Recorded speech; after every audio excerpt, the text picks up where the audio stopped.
We can't read Vladimir Putin's head. So as a portfolio manager, how do you play this?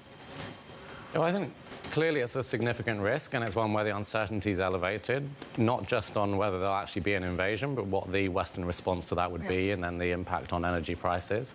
But with energy prices already so high and that squeezing real wages, further shocks, I think, do pose a risk. So I think, to me, it makes sense to be dialing back one's risk positions a bit, not overreacting, but just moderating the size of risk positions and getting a bit closer to neutral than one would otherwise be. Mike, what happens if there's not an invasion, but actually, consumers almost like go into a frenzy of thinking that there's inflation, which will feed to I don't know if it's automatic, but will feed to higher inflation. Like, how do you protect yourself against that? Yeah, I mean, I think they're different risks, because if you have the real wage squeeze, that's going to weigh on people's ability to spend on other non-energy goods.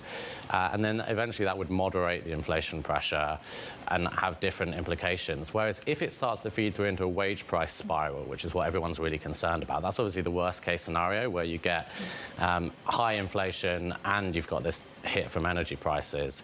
That's really quite difficult to hedge, other than with something like put options or derivatives to try and hedge some of that risk out, because I think it would weigh on some of the higher valued stocks at the same time as weighing on risk assets more broadly. So I think, looking out there at the moment, probably just makes sense to dial that risk back a little bit and have less of an overweight than one would have had if this was not the case. Mike, give me a sense of how you play this. How do you, what happens, for example, to bond yields in this environment? What do you buy into?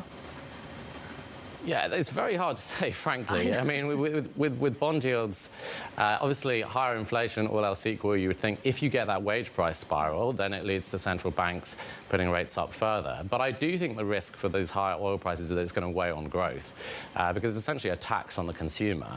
And so if anything, when I look at the pricing that's currently baked in for this year for bond prices, it seems to me like it's more likely that rates go up a little bit slower than is currently being priced.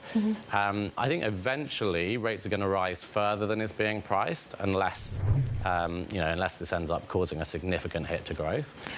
Mike, there's something that really caught my eye, and actually I don't know how you model this, and it's extremely difficult. So I know it's like, for you it's probably a nightmare day to call on Bloomberg TV to try and explain how you look at this, but Bloomberg Economics has something called a shock model, CHOK, and basically they say that a climb in crude to $100 a barrel from, $70 at the end of 2021 translates into inflation going higher by about half a percentage point in the US and Europe in the second half of the year. I mean, that's huge for central banks.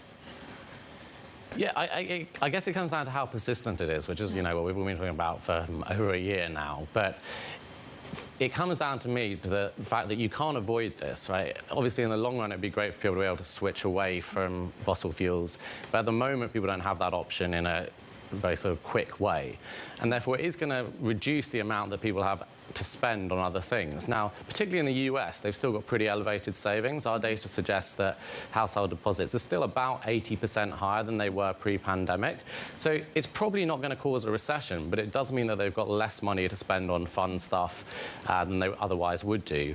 And so that could actually end up dampening core inflation, even though it obviously puts higher near-term pressure on headline inflation.